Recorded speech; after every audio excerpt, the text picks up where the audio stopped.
Question says a uniform plane wave of wavelength lambda is traveling in free space along a direction which makes 60 degree with negative x-axis and 60 degree with positive y-axis. The electric field of the plane wave can be represented as. Alright, ये एक electromagnetic theory का question है. Topic plane wave at media interface. Gate पे एक question आया था 2007 IIT Kanpur. ये question उस क्वेश्चन से इंस्पायर है और अगर दोनों को कंपेयर करूं तो ये क्वेश्चन ज्यादा एलाबोरेट है, मतलब ज्यादा जनरल है, ज्यादा जनरल बातें होंगी इस क्वेश्चन में. और मैंने इस क्वेश्चन को इसलिए पिक किया है क्योंकि काफी बच्चों ने जो कोचिंग गोइंग है, अच्छे अच्छे कोचिंग इंस्टीट्यूट में जाते हैं, काफी बच्चों ने मुझे पूछा है कि सर ये वाला क्वेश्चन समझ में नहीं आया. वो जो गेट में आया था उसकी बात कर रहा हूं. तो काफी बच्चों ने उसके बारे में पूछा कि सर ये समझ में नहीं आता है आ कहां से जाता है. भले उसका एक फॉर्मूला होता है लंबा सा, तो बच्चे परेशान रहते हैं कि वो फॉर्मूला आ ही कहां से जाता है, उसको कैसे यूज करे और उसका 5x 5y 5z कैसे निकालते हैं. ठीक है, अगर आपको फॉर्मूला पता है तो आप समझ रहे हो मैं किस बारे में बात कर रहा हूं. तो इसीलिए इस वीडियो में हम काफी एलाबोरेट बातें करेंगे और मैं डिटेल में जाके बात करेंगे कि वो जो फॉर्मूला आता है वो आता ही कहां से, उसकी पूरी बैकग्राउंड स्टोरी एकदम सही से समझेंगे और बिल्कुल सिंपल भाषा में. आप देखना मैं किस तरह एकदम सिंपल लैंग्वेज में सिंपल मैथमेटिक्स यूज करके आपको वो फॉर्मूला दिखाऊंगा कि आया कहां से. यूजुअली EMT में बच्चे काफी डरते हैं, है ना, EMT को एज ए टफ सब्जेक्ट मान के चलते हैं. ऐसा बिल्कुल नहीं है सर. EMT तो एक बहुत ज्यादा सिंपल सब्जेक्ट है जो सिंपल मैथमेटिक्स, स्कूल लेवल के मैथमेटिक्स पे बेस्ड है. अब देखना मैं दिखाऊंगा आपको थोड़ा सा, तो एक झलक तो आप इस क्वेश्चन में देखेंगे. वैसे बाकी जो भी क्वेश्चन आएंगे डेली डोज में EMT के, आप देखना हर एक क्वेश्चन में बिल्कुल सिंपल, एकदम सिंपल लेवल के मैथमेटिक्स लगते हैं. भले आपको ऐसा नहीं लगता है, मुझे पता है स्टूडेंट्स को ऐसा नहीं लगता है क्योंकि वो ऑलरेडी एक माइंडसेट के साथ आके शुरू करते हैं कि EMT तो एक सप्ताह सब्जेक्ट है, तो उनको वैसा फील भी होता है. ऐसा बिल्कुल नहीं है, रॉन्ग अंडरस्टैंडिंग है. EMT एकदम सिंपल मैथमेटिक्स पे बेस्ड है. आप बोलोगे सर वेक्टर अलजेब्रा सिंपल नहीं है. अरे बहुत ज्यादा सिंपल है वेक्टर अलजेब्रा. आप इसको सही से हैंडल नहीं कर पाते हो, वो अलग बात है, इसलिए आपको टफ लगने लगता है. एकदम सिंपल है. देखना एक झलक तो आप इस क्वेश्चन में देख ही लोगे. चलो ठीक है, जैसे मैंने बताया ये बहुत ही ज्यादा एलाबोरेट होने वाला है. एकदम सिंपल लैंग्वेज में समझेंगे इसकी बैकग्राउंड स्टोरी को. ठीक है, क्या है, एक फील्ड को किस तरह हम लोग मैथमेटिकली रिप्रेजेंट कर सकते हैं, वो अंडरस्टैंडिंग डेवलप करेंगे. एकदम बेसिक लेवल से शुरू करूंगा, एक फील्ड से शुरू करूंगा और उस फील्ड को मैथमेटिकली किस तरह हम लोग डेवलप करके पूरे एक एक्सप्रेशन कैसे लिखते हैं, मैं आपके सामने पूरा सिंपल लैंग्वेज में रिप्रेजेंट करूंगा आज. ठीक है, तो चलो फिर शुरुआत करते हैं. क्वेश्चन की बात करें तो क्वेश्चन में क्या बोला है, the electric field of the plane wave can be represented as. इसका मतलब सीधे शब्द में ये बात है कि कोई इलेक्ट्रिक फील्ड है, उसको रिप्रेजेंट करने की बात हो रही है. तो यूजुअली हम लोग कोई भी फील्ड को, इलेक्ट्रिक फील्ड या मैग्नेटिक फील्ड, कोई भी फील्ड को किस तरह रिप्रेजेंट कर सकते हैं. जैसे यहाँ मैं इलेक्ट्रिक फील्ड की बात कर रहा हूं तो उसका कोई मैग्नीट्यूड होगा, लेकिन ध्यान रखना हम लोग का मैग्नीट्यूड भी डायरेक्शनल है.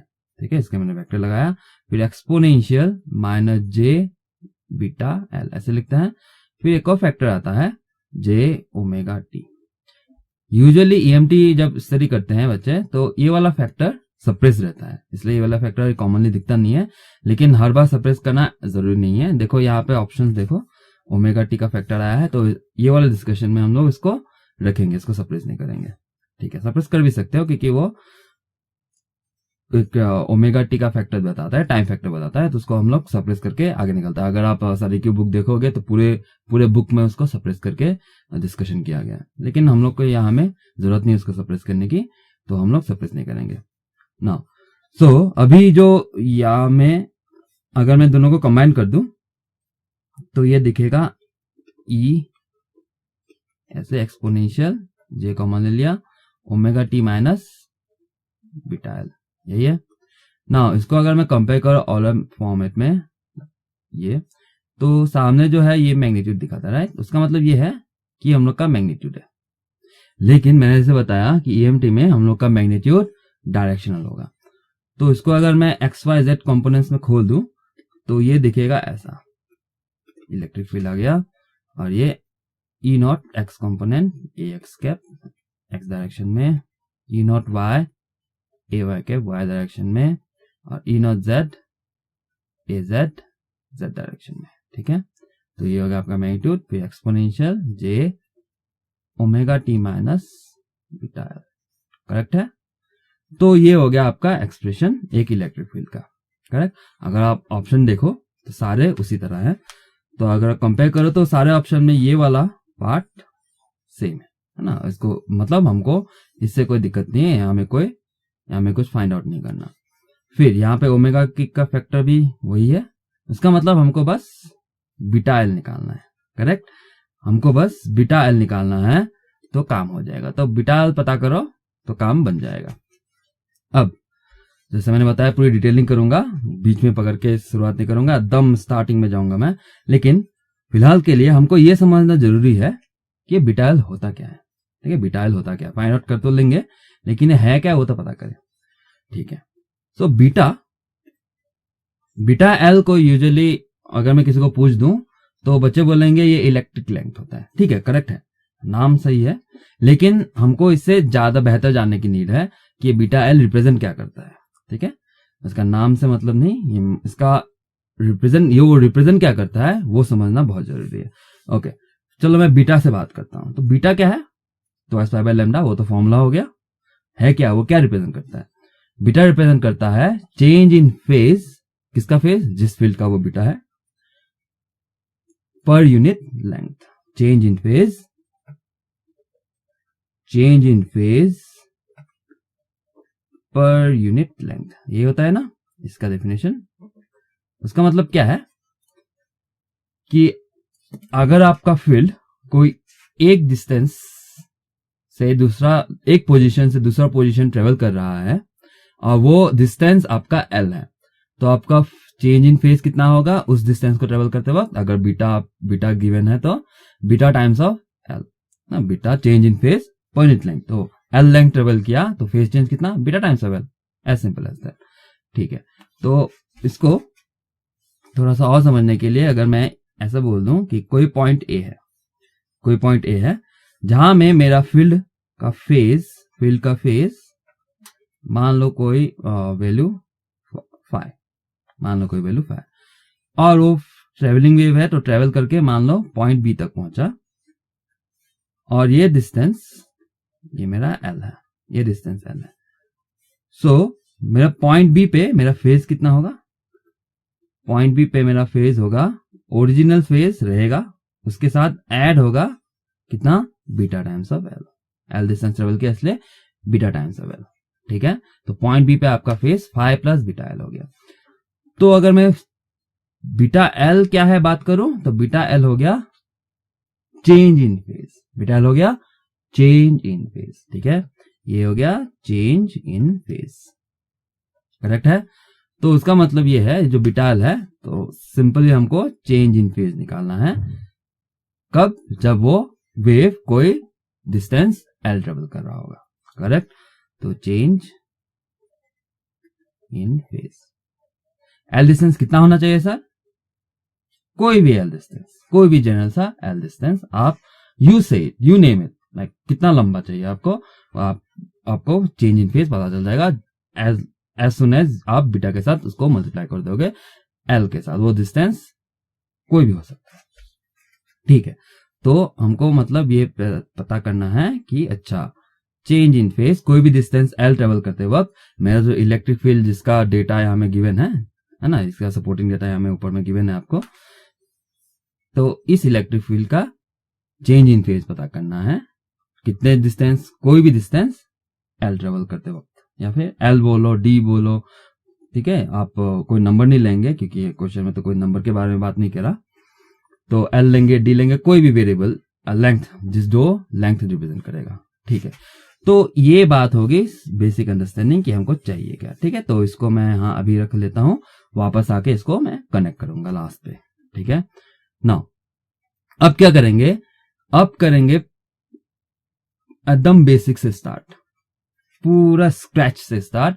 एक फील्ड, इलेक्ट्रिक फील्ड हो, इलेक्ट्रिक फील्ड बोल के नहीं बोलूंगा, मैग्नेटिक फील्ड बोल के नहीं बोलूंगा, कोई भी फील्ड, ठीक है, कोई भी फील्ड, उसको मैथमेटिकल किस तरह हम लोग रिप्रेजेंट कर सकते हैं, उसकी बनावट कैसे होती है, ठीक है, उसको डेवलप कैसे करेंगे, बिल्कुल ही सिंपल भाषा में, एकदम सिंपल लैंग्वेज में और बेसिक अंडरस्टैंडिंग, बेसिक मैथमेटिक्स। ठीक है, देखना अब शुरू करते हैं।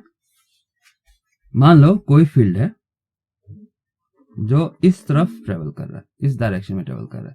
ये कौन सा डायरेक्शन है, X direction, Y direction, Z direction, नहीं, कोई भी आर्बिट्री डायरेक्शन बीच पे। ठीक है, कोई भी आर्बिट्री डायरेक्शन में जा रहा है, जिसको डायरेक्शन में एन कैप से रिप्रेजेंट करूंगा ऑफ कोर्स।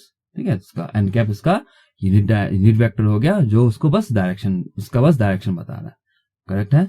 नाउ अब मैं बड़े ही चालाकी से क्या करूंगा, अपना यूनिट वेक्टर का जो कोऑर्डिनेट सिस्टम है, इसको यूनिट वेक्टर के इस पॉइंट पे ले आऊंगा।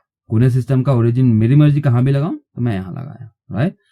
तो ये ऐसे करके लगा दिया, जहां में ये मेरा z कंपोनेंट हो, z एक्सिस हो गया, ये y एक्सिस और ये x एक्सिस। ठीक है, ऑलराइट। सो और मैं यहां में कुछ डिफाइन करता हूं कि इस पॉइंट पे, ये पॉइंट मान लो O है, तो इस पॉइंट पे मेरा फेस, इस फील्ड का फेस मान लो कोई वैल्यू, फेस है P बोल देता हूं, P। ठीक है, ऑलराइट, चलो नेक्स्ट। ओरिजिन है तो हमको पता है 0,0,0 होता है एक्स वाई कोऑर्डिनेट्स के टर्म्स में। ठीक है, नाउ अब मैं क्या करता हूं, अब पे अटेंशन करना थोड़ा सा, नहीं तो मिस हो जाएगा। इस फील्ड पे कोई भी एक पॉइंट पे, मान लो इस पॉइंट पे मैं एक परपेंडिकुलर प्लेन ड्रॉ कर दिया। ये प्लेन कैसा है, बिल्कुल परपेंडिकुलर इस डायरेक्शन के अकॉर्डिंग। ठीक है, अगर फील्ड मेरा ऐसा जा रहा है, एकदम परपेंडिकुलर मैंने एक प्लेन लगा दिया। ठीक है, सिंपल। ओके, नाउ चलो, अगर मैं इस प्लेन को बोलूं कि ये एट ए डिस्टेंस d, कोई भी डिस्टेंस हो सकता है, मैंने बोला d, at a distance d बैठा है। ठीक है, मैंने क्या बोला कि ये प्लेन मैंने कब लिया, कहां लिया, वो ओरिजिन से एट ए डिस्टेंस d पे लिया। क्या लिया, एक plane that is perpendicular. Alright, so अगर मैं पूछ दूं तो इस प्लेन पे मेरा फेस कितना होगा, इस प्लेन पे मेरा फेस कितना होगा, तो आप क्या बोलोगे, original phase P plus beta D। Correct है सर, ओरिजिनल फेस जो ओरिजिन पे था plus beta D, as simple as that. Okay, now और मैं ये पूछ दूं कि इस प्लेन पे कोई सी भी पॉइंट पे, किसी और पॉइंट पे फेस कितना, उतना ही P प्लस बीटा D। मतलब इस पूरे प्लेन पे जो परपेंडिकुलर है, ध्यान रखना, पूरे प्लेन पे आपका फेस सेम ही होगा। ऑब्वियस सी बात है कि नहीं। सो इसीलिए इस प्लेन का नाम है कांस्टेंट फेस प्लेन। ठीक है, इसको हम लोग कांस्टेंट फेस प्लेन बोलते हैं। सिंपल है। या फिर एक बहुत पॉपुलर नाम है इसका, आपने जरूर सुना ही होगा उसको, फेस फ्रंट। इसको कहा सुना होगा आपने, स्कूल लेवल्स में सुन लिया होगा जब ऑप्टिक्स पढ़ते हैं तब, है कि नहीं। ऑलराइट, तो इसको फेस फ्रंट बोलते हैं या फिर कांस्टेंट फेस प्लेन, क्योंकि इस पूरे प्लेन में फेस कांस्टेंट है, as simple as that. Okay, now अब कुछ मैथमेटिकल अंडरस्टैंडिंग मैं आपको रिमाइंड कराऊंगा। आता तो आपको है, ठीक है, और मुझे पता है आपको ऑलरेडी आता है, लेकिन यूजुअली डॉट्स कनेक्टेड नहीं होते हैं, इसलिए स्टूडेंट्स को दिक्कत होती है। ठीक है, मैं इतने सिंपल भाषा में बोल रहा हूँ, आराम से बोल रहा हूँ। आई होप आप बड़े ही रिलैक्स होकर इसको देखना, और देखना कितना सिंपल है ईएमटी का सब्जेक्ट। देखो, मान लो अब मैं एग्जांपल स्टार्ट कर रहा हूं। ठीक है, ये मेरा एग्जांपल स्टार्ट कर रहा हूं। मान लो मेरे पास दो वेक्टर हैं, एक वेक्टर ए इस तरफ जा रहा है और कोई दूसरा वेक्टर बी इस तरफ जा रहा है। ठीक है, ये कोई दो वेक्टर हो गया। नाउ अगर मैं चाहता हूं कि ए कोई भी डायरेक्शन में जा रहा है, लेकिन एक वेक्टर है, उसका कुछ कंपोनेंट्स बी के डायरेक्शन में भी होंगे, तो मैं चाहता हूं कि ए का कितना कंपोनेंट बी के डायरेक्शन में है। सुना होगा आपने ये सब, है कि नहीं, सब तो डील करते ही हम लोग। सो उसका मतलब मैं क्या चाहता हूं कि ए का कितना कंपोनेंट, तो मैं ये बोल रहा हूं कि ये वाला परपेंडिकुलर ड्रॉप करो और ये जो मैग्नीट्यूड है उसके बारे में बात हो रही है। ठीक है, तो ये वाला पार्ट क्या देगा, component of vector A in direction of vector B, in direction vector B. निकलेगा कैसा, निकलेगा vector A dot product with vector B, बस इतना। ठीक है, तो ये डिस्टेंस आपको मिल जाएगा, ये मैग्नीट्यूड आपको मिल जाएगा। फिर ये पहली बात होगी। दूसरी बात, अगर मैं पूछ दूं प्रोजेक्शन ऑफ वेक्टर ए, सुना, ये सब सुन रखा है कि नहीं? बड़े परेशान रहते हैं बच्चे इस सबसे, सिंपल टर्म से, कंपोनेंट से, प्रोजेक्शन है, डरते हैं, एम ही डरते हैं। Projection of vector A in direction of vector B, अगर ये पूछ दूं तब कैसे करोगे? सिंपल है सर, वही वाला मैग्नीट्यूड डॉट प्रोडक्ट वाला, और डॉट प्रोडक्ट करने के बाद तो वो स्केलर हो जाएगा, इसलिए मैंने ब्रैकेट लगाया। इसको मल्टीप्लाई करना है किस डायरेक्शन में चाहिए? बी के डायरेक्शन में, तो डायरेक्शन ऑफ बी जो एन बी कैप से मिलता है, जहां में एन बी कैप क्या है, एन बी कैप मिलेगा आपको vector B divided by magnitude of vector B. Correct है? तो ये मतलब है कंपोनेंट एंड प्रोजेक्शन का। कंपोनेंट बस मैग्नीट्यूड देगा, प्रोजेक्शन बोल दो तो उसको डायरेक्शन भी आपको दिखाना है। करेक्ट है? ऑलराइट, चलो अब इस अंडरस्टैंडिंग को मैं कोऑर्डिनेट सिस्टम में ले आता हूं। ठीक है, उसका मतलब क्या, अगर मैं कोई कोऑर्डिनेट सिस्टम ले आता हूं एक्स वाई जेड, ठीक है, ये मेरा जेड हो गया, ये एक्स हो गया, ये वाई हो गया, और मेरे पास कोई भी आर्बिट्रेरी सा वेक्टर है। ठीक है, हम लोग डिस्कस किया था उसी तरह दिख रहा होगा अभी, लेकिन मैं जनरलाइज रखूंगा वेक्टर ए। ठीक है, कोई भी वेक्टर ए इस तरह है। नाउ अब मैं अगर ये बोल दूं कि इस एक्स वाई जेड कोऑर्डिनेट्स में कोई भी पॉइंट है, तो आपको उसको किस तरह रिप्रेजेंट करते हैं? एस कंपोनेंट और X Y and Z. Correct, X Y Z इसी तरह रिप्रेजेंट करते हैं। लेकिन अगर हम थोड़ा सा केयरफुली चीजों को देखें, चलो मैं 2 डायमेंशन में बात कर देता हूं, इस चीज को आप रिलेट कर लोगे। ये एक्स वाई, ये वाई, चलो इसको वाई ले लेता हूं, ये एक्स ले लेता हूं, और ये कोई पॉइंट है, ठीक है, पॉइंट पी, और यहां से ये वाला डिस्टेंस मान लो डी है 0, ये 3, और ये वाला मान लो 4 है। ठीक है, तो आप कैसे रिप्रेजेंट करोगे? 3,4। कुछ याद आया? ये वाला, ये तो वही है ना, और जो अभी भी जो दिखा था ये कंपोनेंट। ठीक है, तो उसी तरह कोई भी वेक्टर को आप 3 डायमेंशन में इस तरह कंपोनेंट वाइज रिप्रेजेंट कर सकते हो, या फिर आप प्रोजेक्शन लगा के पूरा उसको डिस्क्राइब कर सकते हो एज ए वेक्टर। कि मैं क्या बोल रहा हूं देखो, अब मैं क्या करूंगा, इसी का अगर मैं परपेंडिकुलर ड्रॉप करूं, ध्यान से देखना इसको, इस तरह परपेंडिकुलर, चलो मेरे ड्राइंग इतना अच्छा नहीं हो सकती, लेकिन ये मैं क्या कर रहा हूं, मतलब एक्स पे परपेंडिकुलर ड्रॉप कर रहा हूं कि एक्स वाई जेड एक्सिस है, ये कोई ऐसा एक्स वाई जेड एक्सिस ऐसा है, ये कोई वेक्टर ए है। ठीक है, तो ए के टिप से मैं एक्स पे परपेंडिकुलर ड्रॉप कर रहा हूँ। ठीक है, वही कर रहा हूँ, तो फोटो में ऐसा दिखता है वो। ठीक है, मैं ऐसा अच्छी तरह नहीं बना, बुक्स में बड़ा अच्छी तरह बनाया रहता है, तो चलो कोई बात नहीं। और y पे मैं परपेंडिकुलर ड्रॉप किया एंड z पे मैं परपेंडिकुलर ड्रॉप किया। ठीक है, तो ये है। सो अब ये तीनों डिस्टेंस चाहिए। कौन कौन सा डिस्टेंस चाहिए मुझे? ये डिस्टेंस और ये डिस्टेंस, जो कंपोनेंट डॉट प्रोडक्ट से मिल जाएंगे।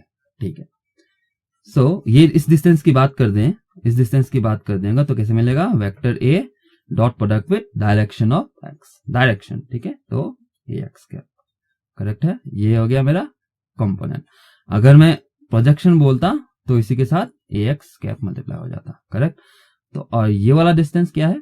Vector A dot product with A Y cap, ये मेरा कंपोनेंट हो गया। प्रोजेक्शन की बात कर दे तो ये, और similarly the same notes, vector A dot product with A Z cap, और मतलब with A Z, as simple as that. उसका मतलब जैसे आप किसी पॉइंट को एक्स वाई जेड की तरह रिप्रेजेंट कर सकते हो, सिमिलरली एक वेक्टर को भी आप रिप्रेजेंट कर सकते हो इस तरह। वेक्टर ए, तीनों को ऐड कर दो, तो vector A dot A X cap A X, plus vector A dot A Y cap A Y, vector A dot A Z cap A Z. Simple है। अब मैं क्या करूंगा, मैं डॉट प्रोडक्ट का उसको ओपन कर दूंगा मतलब vector mod magnitude of vector A magnitude of vector B cos theta. Theta क्या है, दोनों का बीच का एंगल। तो दोनों के बीच का एंगल चाहिए होगा मुझे, तो मैं ऑलरेडी डिफाइन कर देता हूं। तो वेक्टर ए और एक्स डायरेक्शन एक्स के बीच का एंगल मान lo fi x, vector A और वाई के बीच का एंगल मान लो फाई वाई, और वेक्टर ए एंड जेड के बीच का एंगल मान लो फाई जेड। क्लियर। सो अब हम क्या कर सकते हैं, इसको लिख सकते हैं इस तरह कि vector A will be equals to magnitude of A X cap जो 1 होगा, राइट। ये तो यूनिट वेक्टर है, बिकॉज दोनों के बीच का एंगल कितना, फाई ऑफ एक्स, करेक्ट। और ये multiply with A X cap plus फिर ये magnitude of A Y cap जो 1 होगा, बिकॉज फाई वाई, और ये A Y cap plus mod of vector A, फिर mod of A Z cap जो 1 होगा, बिकॉज फाई ऑफ जेड, और ये ए जेड कैप। ना इसको थोड़ा सा रीअरेंज कर लूं अगर, तो मैं मैग्नीट्यूड ऑफ वेक्टर ए को मैं कॉमन ले लेता हूं, और यहां से आएगा cos of phi X A X cap plus cos of phi Y A Y cap plus cos of phi Z A Z cap. ये हो गया। इस तरह आप किसी भी वेक्टर को एक्स वाई जेड कॉम्पोनेंट पे रिप्रेजेंट कर सकते हो, एज सिंपल एज दैट। ये सब आपने देख रखा है कि नहीं, बचपन से देख रखा है। अगर मैं आपको रिलेट कराऊं तो इन तीनों को हम लोग डायरेक्शन कोसाइन बोलते हैं। नाम तो सुना ही होगा, बहुत फेमस है। बच्चे परेशान रहते हैं, ऐसे ही परेशान रहते हैं। यही है sir, as simple as that. ठीक है, ऑलराइट। चलो अब मैं वापस आता हूं अपने ओरिजिनल डिस्कशन पे जो यहां में हम लोग ने किया था।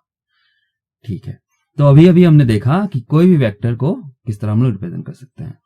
ठीक है, तो उसका मतलब क्या मैं एन कैप को भी इस तरह रिप्रेजेंट कर सकता हूँ? डेफिनेटली कर सकता हूँ। आप बोलोगे ये सब बस यूनिट वेक्टर है ना, यूनिट है तो क्या हुआ, यूनिट वेक्टर है।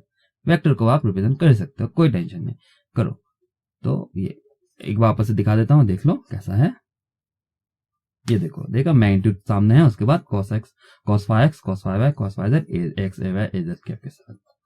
ठीक है, डायरेक्शनल है, पूरा वेक्टर को रिप्रेजेंट करेंगे इस तरह। तो मतलब एन कैप को भी हम इस तरह रिप्रेजेंट कर सकते हैं, कर लेते हैं। तो ये फिर ब्रैकेट लगाया, फिर मुझे वापस से यहां पे मैं वापस से वो एंगल रिप्रेजेंट कर देता हूं। तो ये एन कैप डायरेक्शन और एक्स डायरेक्शन के बीच का एंगल मान lo fi x, positive x direction के साथ बन रहा है। ठीक है, पॉजिटिव वाई डायरेक्शन के साथ बनेगा, ये सारे पॉजिटिव डायरेक्शन के साथ बन रहे हैं। ये फाई वाई और ये पॉजिटिव जेड डायरेक्शन और एन कैप के डायरेक्शन, मैंने बोला बीच का एंगल जेड। ठीक है, ध्यान रखना ये सारे positive X positive Y positive Z direction के साथ बन रहे हैं। ओके, अब ऑलरेडी हम लोग को हम डेवलप कर चुके हैं, तो लिख देंगे दाएं दाएं cos of phi X A X cap plus cos of phi Y A Y cap plus cos of phi Z A Z cap. Correct है, तो इसको बोल देंगे हम इक्वेशन नंबर 1। इक्वेशन नंबर 1 ये एक इंपॉर्टेंट इक्वेशन है, इसको रख लेंगे। अब और आगे बढ़ते हैं, नेक्स्ट बात। ओके, अब मैं क्या करता हूं, ये जो प्लेन मैंने बोला था phase front of constant phase plane, वहां पे मैं कोई भी पॉइंट ले लेता हूं। कोई भी पॉइंट यहां ले सकता हूं, वहां ले सकता हूं, यहां ले सकता हूं, कोई भी ले लेता हूं। मान लो मैं यहां ले लेता हूं, ठीक है, कोई भी पॉइंट पी ले लिया मैंने। और सिंस मैं बोला हूं कोई भी पॉइंट, मतलब मैं प्लेन में कोई भी पॉइंट रिप्रेजेंट करना चाहता हूं, तो मैं इसको जनरल रखूंगा एक्स वाई जेड के टर्म्स में। करेक्ट है ना।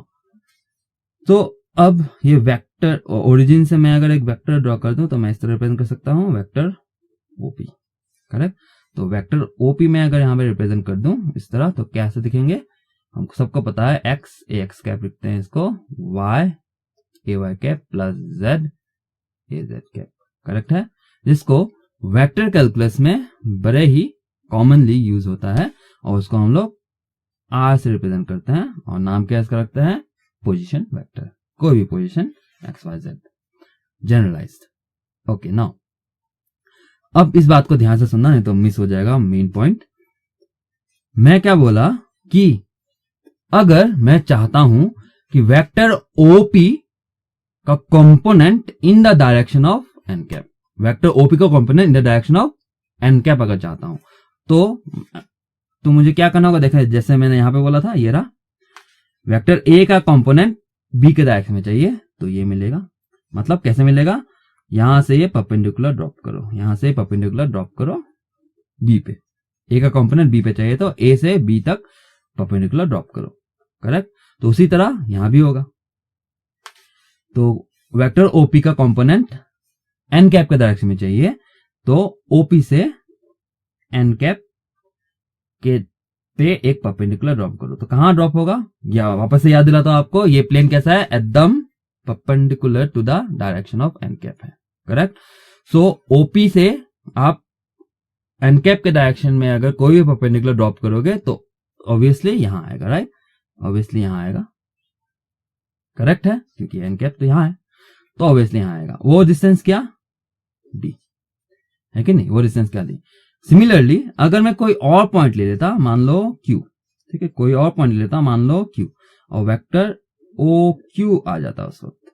अब वापस से मैं अगर बोलता कि वेक्टर ओ क्यू का component in the direction of N cap क्या है, अब क्या करते, वापस से आप यही पे आ जाते और क्या मिलता, वापस से डिस्टेंस डी मिलता। उसका मतलब यह है कि पूरे प्लेन पे कोई भी पॉइंट ले लो और उसका component in the direction of N cap अगर चाहते हो तो हमेशा आपको एक कांस्टेंट नंबर मिलेगा जो है डी, करेक्ट है।